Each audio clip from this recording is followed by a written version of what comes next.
welcome to Tuesday Teaching Tips, episode 91. And today we're talking about jettison the jargon.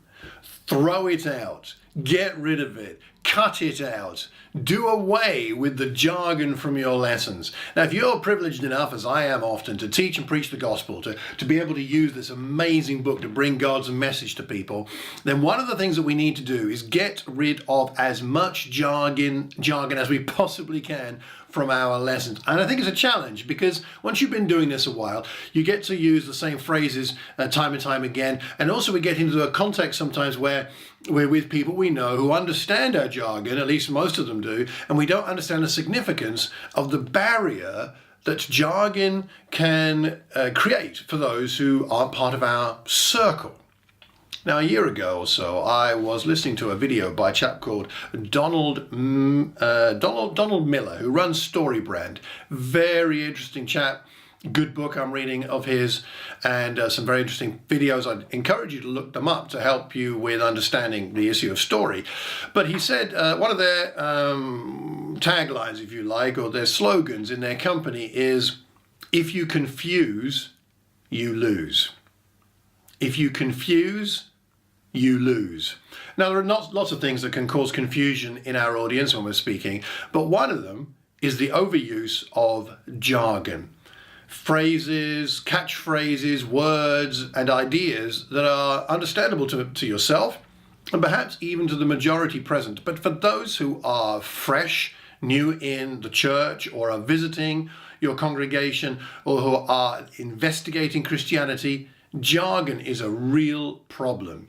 Now, it is true that you can't avoid confusing some people. When we teach the truth, it can be confusing. We see this with Jesus. He certainly confused people. The Apostle Paul confused people.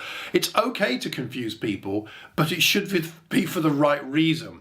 That our message is causing a sense of disturbance rather than the wording we use. In John chapter 10, very interesting thing we see about Jesus here. So he's talking to the Pharisees, a group who he quite frankly often confused and disturbed. And he talks about being the gatekeeper, opening the gate, the sheep listening to his voice. When he's brought them out, he goes on ahead of them, the sheep follow him, they know his voice, they won't follow a stranger. And Jesus, it says, used this figure of speech, but the Pharisees did not understand what he was telling them. They were confused. And what does Jesus do because of that confusion, this image that he's using of being the gate, the great shepherd? And then Jesus says, "Very truly I tell you, I am the gate for the sheep." And he goes on to explain further. And then they get more of the point. So even Jesus, even when he confused people, he would tell them a bit more. But it wasn't to do with the language he was using. It wasn't to do with jargon. It was just to do with the image. So if we're going to confuse people, let's do it for the right reason. But jargon is a bad reason. There's enough for people who come to church, especially where I live in this country, in the United Kingdom. So few people are familiar with coming to a church service that if someone comes in who has no background in the Bible, the Christian faith, or what church is like, then there are enough things to confuse them already without me using jargon. When to stand up, when to sit down, what is singing about, why do we sing, what is prayer, what is this thing called the Bible? All of these things are confusing enough. What about the jargon? Now, I want to give us a few illustrations of this, and then I'd like to ask you what you think are key jargon words or phrases or concepts to avoid the best that we can. I don't think we'll avoid all of them all the time, and I know as much as I have a conviction about this, I still slip into this plenty of times. So I'm not trying to cast the first stone here, but just to wake us up to the significance of this. So, for example, I heard somebody recently say that they were doing the welcome. In my tradition of church services, after a few songs, we have someone stand up to welcome everybody. But this person stood up to say, "I'm here to do the welcome." Well, to somebody who's visiting, what is the welcome? In fact, it doesn't even accurately describe what that person is doing. They're not here to do the welcome. They're here to standing up to welcome people. The welcome isn't really a thing.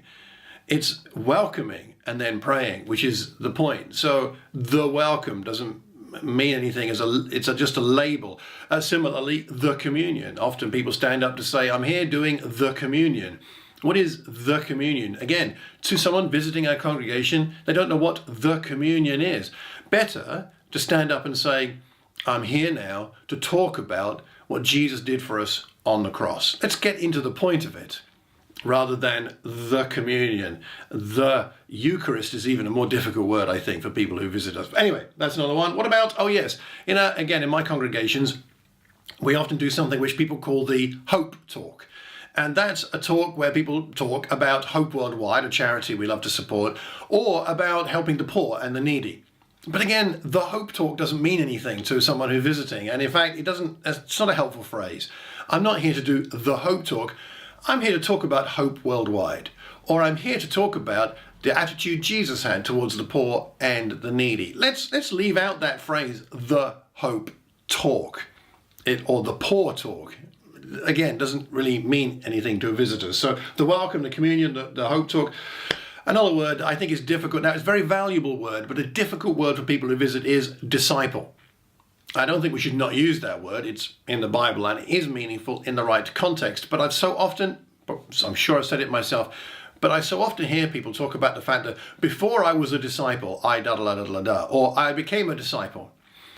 Again, to a visitor, that doesn't mean anything. You can be a disciple of all kinds of things. Wouldn't it be better to say, before I started to follow Jesus, or before I came to believe in Jesus, or before I came to understand what it means to be a disciple of Jesus Christ? Now, I know this is more wordy, but it makes more sense. And I'd rather use 5 words to make sense than one jargon shortcut word that makes no sense, because then I've got to explain it. Before I became a disciple, oh, by the way, which means before I started to follow Jesus Christ. Let's just say it as it is the first time. Before I started to follow Jesus. And before I understood, then you could talk about what it means to be a disciple, but not before I became a disciple. Disciple is a difficult word. Let's use it, but in the right way. Similarly, the world. Here's another phrase that's quite often used in our speaking. The world says this, the Bible says that. But what is the world? Again, to someone like you and I, we may understand that. But to someone who's visiting and doesn't understand these concepts, the world, what does he mean? The globe, the earth, something to do with the geophysical environment. It's shortcut and it means something to me, but not necessarily to my hearer. Better to say something like the values that Jesus taught are quite different from the values that we see on Twitter or in the news or in our newspapers or on the TV soaps. Use a different phrase, not the world. And you could then say we can use a shorthand term for that, meaning the world, and of course that is in the Bible, but it needs to be put in the right context. So those are some of my favourites or least favourite jargon words. What about yours? I would like to know. Could you leave a comment? Put a list of your least favourite jargon words in the comment box wherever you hear or see this recording. Let's leave these comments. Let's comment on what I'm talking about here. How do we best avoid using jargon without getting tongue-tied and all worried and anxious about it? But what do we do? How can we make our sermons as best we can a jargon-free zone for the benefit of those who don't share in our inner circle? I'd like to know your ideas. And finally, one last thing. Could you please pass on the link to this video or this audio to one other person? Just pass it on to one other person.